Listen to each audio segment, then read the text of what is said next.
5ই আগস্টের পরে আমাদের সম্প্রদায়ের যে সমস্ত লোকজনের বিরুদ্ধে মিথ্যা এবং হয়রানিমূলক মামলা দেওয়া হয়েছে সেই মামলাগুলো প্রত্যাহার। আমাদের সম্প্রদায়ের একজন বিশেষ সহকারী নিযুক্ত হয়েছেন, তিনি বিজন কান্তি সরকার, এখানে আমাদের সাথেই আছেন। ওনাকে আজকেই উনি অ্যাপয়েন্টমেন্ট দিচ্ছেন, একটু পরেই আপনারা এই সুখবরটা জানতে পারবেন। আমাদের বাংলাদেশের হিন্দু সম্প্রদায়ের যে সমস্ত সমস্যা সেগুলো আমরা সবগুলো তুলে ধরেছি।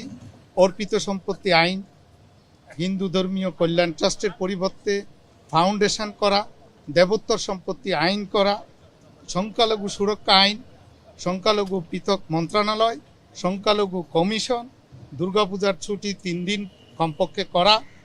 তারপর 5ই আগস্টের পরে আমাদের সম্প্রদায়ের যে সমস্ত লোকজনের বিরুদ্ধে মিথ্যা এবং হয়রানিমূলক মামলা দেওয়া হয়েছে সেই মামলাগুলো প্রত্যাহার এবং আমাদের লোকজনের জাতীয় জীবনের সকল ক্ষেত্রে আনুপাতিক হারে প্রতিনিধিত্ব এনশিওর করা। তারপর ফেসবুকে নানান রকম মিথ্যা প্রচারণার অভিযোগে যে সমস্ত হত্যাকাণ্ড, যে সমস্ত লুটপাট এবং ধ্বংসযজ্ঞ হয়েছে সেগুলোর বিচার চেয়েছি আমরা। উনিও বলেছেন এগুলোর পর্যায়ক্রমে বিচার করা হবে।